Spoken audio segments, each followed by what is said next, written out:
My name's Adam Melnyk, the Momentum Coach, and today I'm going to teach you all about how to get somebody moving forward in their life. If you're somebody that's always been interested in understanding, one, how change works within yourself, but also how to help somebody else change or move forward in their life, this is the video for you.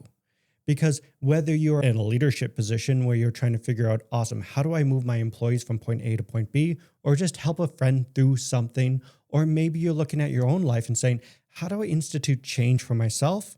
That's what we're going to talk about today. And this really came about because one of my clients was having a lot of issues in regards with helping one of their employees change. They would sit them down for a performance review. They would discuss the employee's behavior, and yet nothing ever seemed to change. And when we talked about it, it was clear to me that this individual lacked the understanding of how change happens within an individual. See, what they thought was happening was they were forcing the individual to change. They were telling the individual what needed to change and how to do it, and the individual would just go off and change. That's not how it works.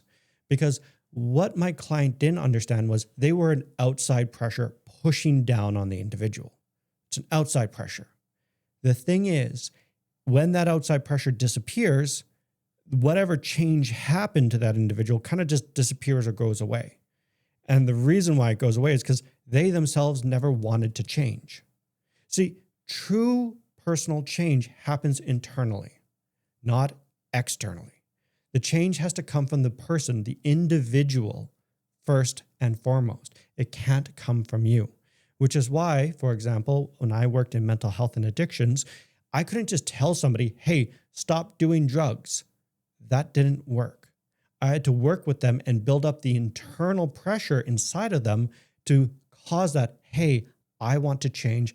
I want something different in life.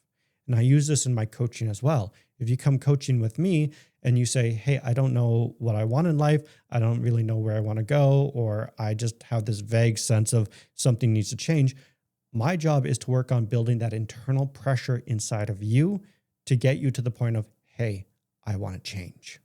Which begs the question of, how do you even build up this internal pressure?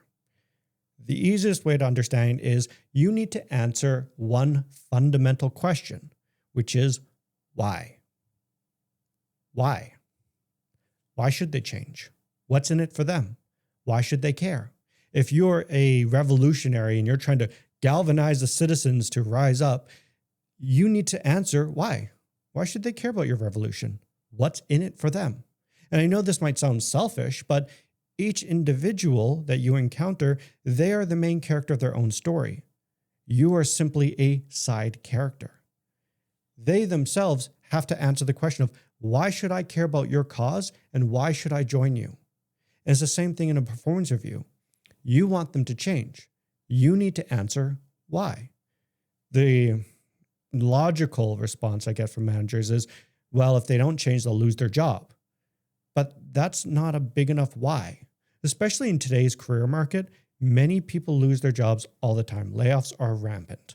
It's not a big enough why to incentivize people to change. It needs to go deeper. It needs to be something fundamentally within them. And this is the question you must always ask, even for yourself. You must ask the question, why? Why should I change? What's in it for me? If you come coaching with me and you say, hey, I want to be a better leader, my first question is why? Why does that matter? Out of all the things you can do with your life, you want to become a leader. Why? We have to answer that question, because if the why is not strong enough, the rest of it doesn't matter. And this is where we're going to get into the stages of change. See, there's 4 stages of change. There's pre-contemplative, which is, I'm not even thinking about changing. There's contemplative, which is, I could change, but I'm not quite there yet. There's planning. Awesome. I'm ready to change. Let's start planning things out. And then there's action, which is awesome. I know what I want to do. Let's set things in motion. Let's go gung ho. These stages are not stagnant. They're not static. They are dynamic. You can go from planning back to contemplative to pre-contemplative, all the way up to action and back and forth. It's just how the nature of the beast. Before you can ever get to planning and action, and I see this time and time again, if you are trying to help somebody move forward in their life, people jump to that planning and action stage too fast. When the individual is in that contemplative stage or pre-contemplative, they're sitting there going, I don't really want to change, or, I could change, but I'm not really wanting to, but there is some benefit for it. And if they're in that stage, if you jump to, hey, let's start fixing your life, let's start improving your work environment, let's start moving you forward to the person you want to be, it's all going to fall flat because they weren't ready for the planning and action stage. You need to sit in the why and help them understand on a fundamental level within themselves, hey, why do you want to change? What's in it for them? What benefit do they have for changing?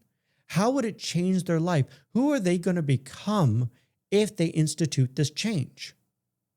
And it's the same thing with personal growth. If you want to change yourself, you need to answer that why. Without that why, there is no planning, there is no action. I'm sorry to tell you this. So the next piece of this puzzle is that how do I help them answer that why question? How do I help move them from that contemplative stage into that planning and action? Well, this is how we're going to do it. Normally, I would teach a technique called motivational interviewing, but that's going to take way too long, and so I'm going to give you a very abridged version of it. The first thing you have to do is you need to start listening to them, and you need to start asking what questions. What made you want to do this? What, if you changed, what would happen? What would you get out of this? What would you like your life to be like? Start asking those general what questions. Start getting them thinking about possibilities. See, what I typically see is when people are in that contemplative stage, their mind is too stuck in what was or what is. And they're not thinking about the future and what could be. What we need to do is start answering, well, what could their life look like? What could the potential be? What doors could open for them? And start getting them thinking more into the future. And that's why we need to start listening to them, because they are going to help answer those questions all on their own. And if we're listening to them, they're going to feel like, hey, this individual that I'm working with actually wants to see me succeed. They want to see me be successful and move forward in life, which means that they're going to give you more honest answers and they're going to be more cooperative with you. And if you're a manager in a managerial position working with an employee, then they're going to be more receptive to your input, to your helpful criticisms or constructive feedback, and will also look to you for guidance in the future. It's pretty much a win-win. The issue with all this is it takes time. It takes a lot of time. Most people don't schedule enough time for individuals to help them understand that why. For example, I worked with a manager that wanted to help one of their employees develop their social skills. And so they only booked a 15-minute meeting to sit down with them and say, hey, I want you to work on these social skills. Here's a book I want you to read. Move it along. But again, the reason why this wasn't going to work was this was an external pressure. The manager was pushing down on them, and they never helped answer the why for the employee. What should have happened is the manager should have at least scheduled out an hour of time, sat down with them and said, hey, I've noticed your social skills are da-da-da-da-da-da. It seems like this is a big pain point. What do you think about what I just said? And had a conversation, had a discussion, and then start building up a why. What would happen if you improved your social skills? What would it change in your life if you were better at conversing with other individuals? What doors might open to you if we were able to get you from point A to point B? And start building up that internal pressure inside of them so that they say, hey, yeah, maybe I do want to build out those social skills. And that's what we do. We have to spend enough time answering that why. Another thing to consider is Sometimes we only book a 1-hour meeting to help answer that question. Sometimes it can take multiple weeks, if not a month, just to answer that why. It takes time to shift somebody from, hey, I don't want to change, to I do want to change, to planning, to action. Again, most people, one of the biggest pitfalls of helping someone change is that they themselves move too fast. They say, cool, let's just jump into planning and action. Let's not worry about the why. And I want you to change within a couple of weeks.